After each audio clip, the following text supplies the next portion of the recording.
নিজে একজন দেশের নাগরিক, সে নাগরিকের সুনাগরিকের পরিচয় বহন করা দরকার। নিজের সিদ্ধান্ত নিজে নিব, শক্ত অবস্থানে আসা দরকার।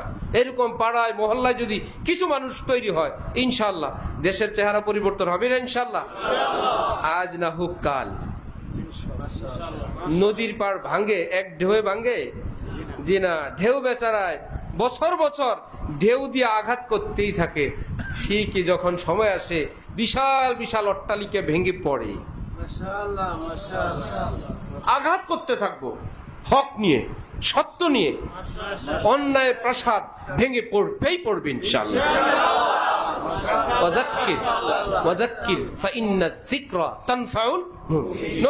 নবীকে আল্লাহ পাক বলছেন আপনি নসিহত করতে থাকেন, আপনি নসিহত করেন। একদিন, 2 দিন, 3 দিন মুমিনের অন্তরে নসিহত প্রভাব ফেলবেই, ফায়দা হবেই। এখন এমন হয়ে গেছে, মৌলবী বাণী হলো, মৌলবী শুধু নামাজ রোজা নিয়ে থাকবেন।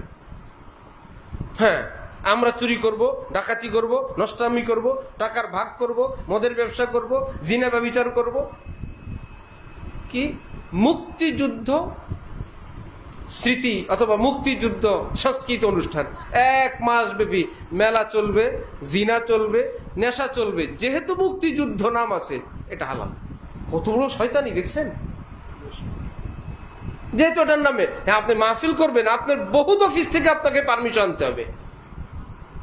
কালচারটা কোথায় গেছে? এটা মুসলিম দেশে। ভারতে হিন্দুদের ধর্মীয় কোনো ব্যাপার নিয়ে সরকারের কাছে কোনো আবদার আছে, কোনো আবেদন আছে?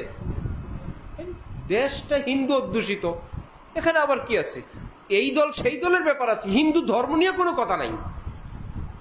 আমেরিকায় খ্রিস্টানদের কোনো খ্রিস্ট ধর্ম নিয়ে কোনো আন্দোলন আছে? ভাই, এই দলও খ্রিস্টান, সেই দলও খ্রিস্টান। মুসলমান আছে সেই দেশে, অন্য ধর্ম আছে, যেহেতু তারা অল্প সংখ্যায়, তাদের নাগরিক হিসেবে থাকবে। তা আমাদের দেশের 90% মুসলমান।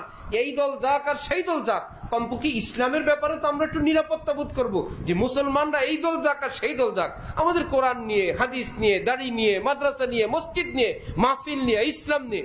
কারণ যারা যাবে তারা তো মুসলমান। কিন্তু আজকে আমরা সেই নিরাপদে, তার মানে এমন লোক নামধারী মুসলমান, তারা ক্ষমতায় যাবে, নামী মুসলমান, কিন্তু তারা সম্পূর্ণ ইসলাম বিদ্বেষী, অথবা ভোট কালেকশনের জন্য যা বলা লাগে, যা করা লাগে।